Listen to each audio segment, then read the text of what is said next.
చిన్న పూరిపాకులో మేము ఉండేవాళ్ళం. ఇక్కడ రాజమండ్రి దగ్గరలో తొర్రేడు అనే ప్రాంతం ఉంటుంది. అక్కడ పూర్వదినాల్లో దుబ్బుగడ్డి అమ్మేవారు. దుబ్బుగడ్డి అంటారు దాన్ని, స్ట్రా. అది తీసుకొచ్చి ఆ దుబ్బుగడ్డి వేసేవారు. తాటేకుల కన్నా దుబ్బుగడ్డి ఇంకొంచెం బాగుంటుంది అన్నమాట. దాన్ని తీసుకొచ్చి వేశారు.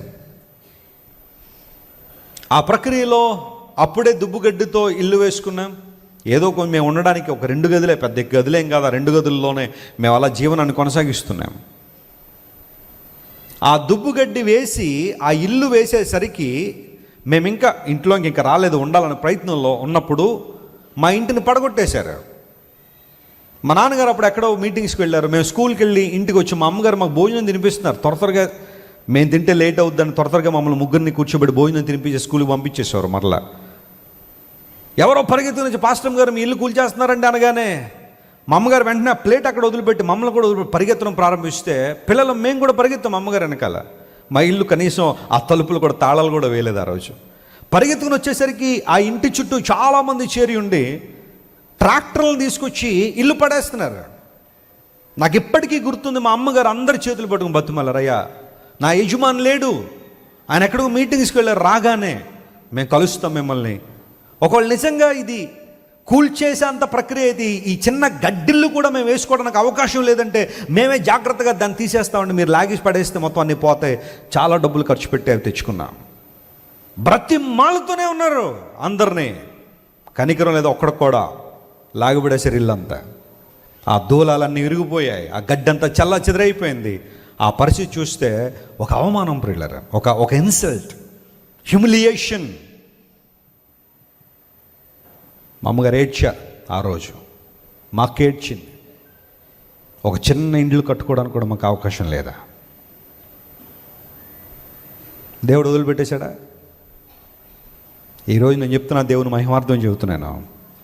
ఆ రోజు ఆ పరిస్థితుల్లో ఎంతమంది అయితే ఉన్నారో మాకే తెలియదు, కానీ అలా మా మీద ఇబ్బందికి గురి చేయాలని, మమ్మల్ని పాడు చేయాలని, అక్కడి నుంచి మమ్మల్ని జరిపేయాలని, ఆ ప్రాంతంలో మమ్మల్ని వెళ్ళగొట్టేయాలని కేవలం వెళ్ళి దేవుని సేవ చేస్తున్నారు. యేసుప్రభు సేవ ఎక్కడి నుంచో వచ్చి యేసుప్రభు సేవను మొదలెట్టారు ఇక్కడని ఎంతమంది అయితే కచ్చాగట్టి మా మీద అలాంటి పరిచర్య చేశారో వాళ్ళు ఇప్పుడు ఎక్కడున్నారో తెలియదు, కానీ దేవుడు అక్కడే మమ్మల్ని హెచ్చించాడు. దేవుడు నా మన స్తోత్రంగా.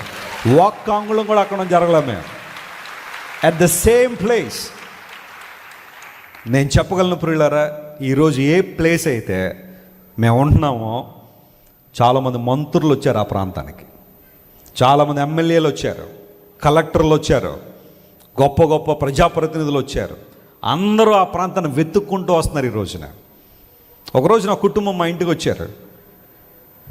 నిజంగా వాళ్ళు ఎవరో నాకు తెలియదు, సామాన్య వ్యక్తులుగా వచ్చారు. వెస్లీ గారు మిమ్మల్ని కలిసి కాసేపు మీతో వాక్యం చెప్పించుకోవాలనుకుంటున్నామని అన్నారు. మీరు ఏం చేస్తారండి, ఎక్కడి నుంచి వచ్చారంటే, నేను ఒక డిస్ట్రిక్ట్ కలెక్టర్నండి, పలానా డిస్ట్రిక్ట్కి నేను కలెక్టర్గా ఉన్నాను. మీ మెసేజ్లు అప్పుడు టీవీలో కదా వచ్చేవి. అప్పుడు 2015కు ముందు యూట్యూబ్ అంత ప్రాచుర్యం లేదు. ఆ యూట్యూబ్లో మనకి మెసేజ్లు రాకమునుపు టీవీలో వచ్చేవి. వాళ్ళ మెసేజ్లు ప్రతిరోజు చూస్తూ పర్సనల్గా కలిసి ప్రార్థన చేయించుకోవాలని వాళ్ళు వచ్చి కాసేపు మాకు వాక్యం చెప్పిన, భార్యాభర్తలు ఇద్దరు కూర్చొని ఒక అరగంట వాక్యం చెప్పి ప్రార్థన చేయించుకుని వాళ్ళు వెళ్ళారు. ఆ తర్వాత ప్రభువుని స్తుతించాం. ప్రభువా, ఏ స్థలంలోంచి అయితే మమ్మల్ని బయటికి గెంటేయాలని చూశారో, ఏ స్థలంలోంచి అయితే మమ్మల్ని బయటికి పంపించేయాలని అనేక మంది ఆశపడ్డారు, ఇప్పుడు ఆ స్థలంలోకే అనేక మందిని నడిపిస్తున్నావు ప్రభువా, అనేక మంది తీసుకొస్తున్నావు ప్రభు. ఆయనకి అసాధ్యం ఏమైనా ఉందా? దేవుని చేతిలోనే వ్యాధ్యాన్ని పెట్టగలిగితే దేవుడు నీ పట్ల ఎంత మేలు చేసే దేవుడైనా, ఎన్ని గొప్ప కార్యాలు జరిగిస్తాడు ఆయన, ఆశ్చర్యకార్యాలు జరిగించే దేవుడు ఆయన. దేవుని బిడ్డలారా నమ్మండి, ఆయన నలిగిపోయిన రెల్లును విరిచే దేవుడు కాదు, మకమకలాడుతున్న జనపనార ఒత్తిని ఆర్పట్లేదు. ఆయన సత్యమును అనుసరించి న్యాయాన్ని జరిగిస్తున్నాడు. నీకు రావాల్సిందేంటో దేవుడు నీకు ఇస్తాడు. దేవుడు నా మన స్తోత్రం కలుగును గాక. Don't worry about anything.